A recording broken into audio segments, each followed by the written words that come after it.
Game of Thrones star Hafthor the Mountain Bjornsson recently broke the deadlift world record with a 501 kilogram lift, which is absolutely completely bonkers. But if he Tai nghe Bluetooth E+, chuẩn Bluetooth 5.0 mới nhất hiện nay, khoảng cách kết nối tối đa lên đến 15 mét.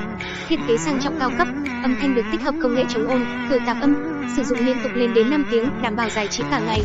Và đặc biệt giá đang cực sốc, chỉ 179k ship toàn quốc.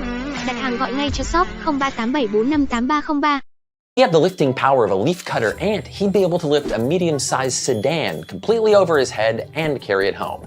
Not bad. And if the mountain had the same relative strength as the Taurus scarab dung beetle, he could pull a fully loaded Boeing 787 Dreamliner. Compared to us, ants and dung beetles and nature's other miniature weightlifters are special because they pull off their amazing feats of strength without bones.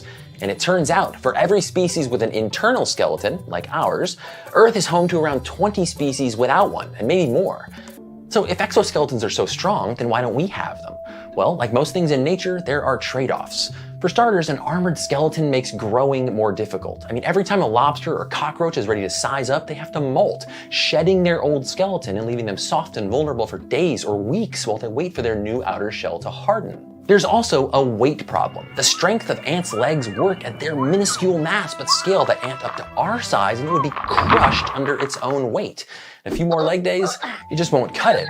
Because as a creature gets bigger, its volume and mass increase faster than the tubular strength of its hollow exoskeleton legs. On the other hand, or leg, our internal skeletons provide bigger attachments for muscles than exoskeletons would. And our bones grow with our muscles as we get bigger and stronger. But there's also a trade-off here. Bulkier vertebrates have to have more massive bones. An elephant is about 13% bone by weight, not super agile. A shrew is 4%, and while it's quick, it's pretty easy to squish.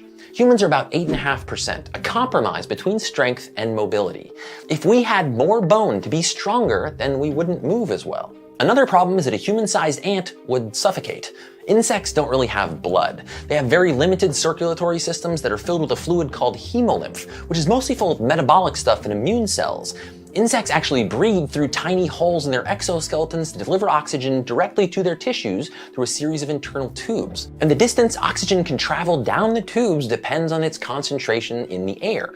During prehistoric times, 2-foot dragonflies did exist because atmospheric oxygen levels were higher. And plus, having all your muscles attached to your outside means that while you're strong, you're not that flexible. Yeah, let's see you do this, super strong grasshopper.